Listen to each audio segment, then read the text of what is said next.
Top of the morning, everyone. It is April the 16th. Touchstones reading from a child of God and a recovering alcoholic addict with that hot morning coffee. Let's have a moment of silence for those still out there in pain and suffering, please.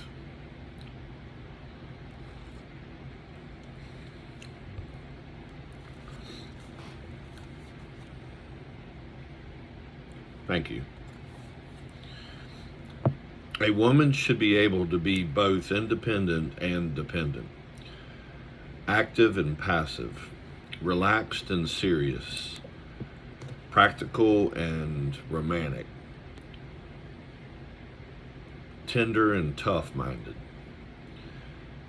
thinking and feeling, dominant and submissive.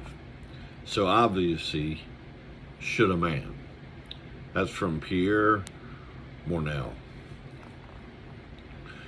The weakest men, most vulnerable to stresses in life, are those with narrow ideas about masculinity. In our growth, we are finding parts of ourselves we didn't know were there.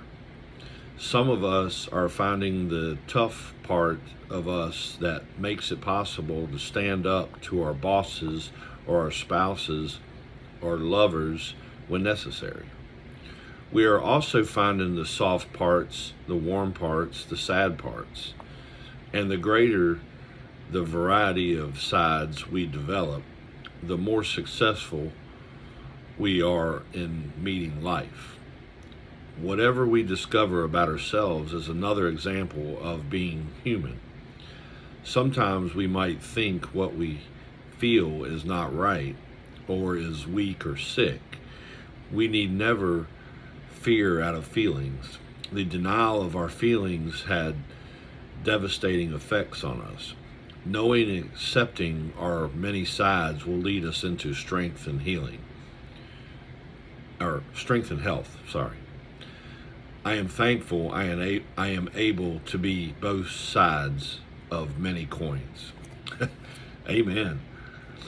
You know, I know when I was out there drinking and drugging, at the end here where it talks about the feelings, I couldn't feel anything because I was always numbing myself. So the fear wasn't there, the denial wasn't there, any effect wasn't there because I'd get up and, rinse and repeat. I'd, just stay numb with alcohol or drugs. So knowing or accepting, I didn't know how to know or accept the many sides that I had to that coin, But in recovery, God humbled me and allowed me to feel again. Of course, sobriety helped too because I'm not numbing myself.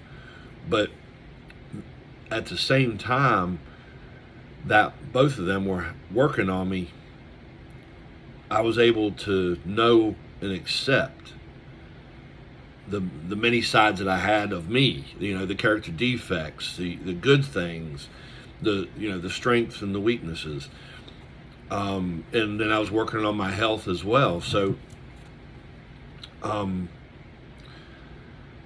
it's, for me, this alcoholic addict, it says a lot, because going from not knowing or not feeling to feeling and starting to care and know myself is allowing me to grow into the person that God wanted me to be.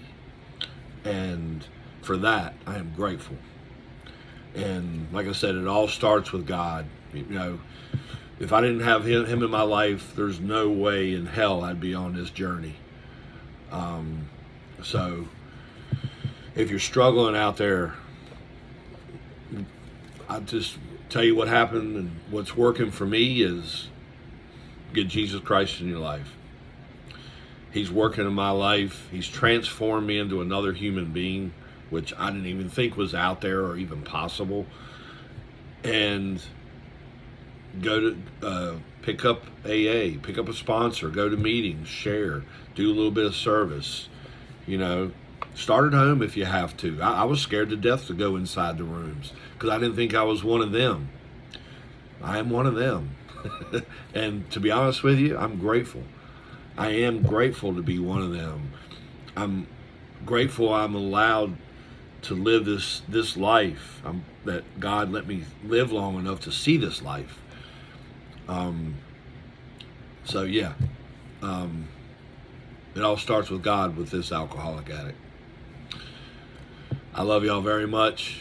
Have a safe and blessed day. Peace.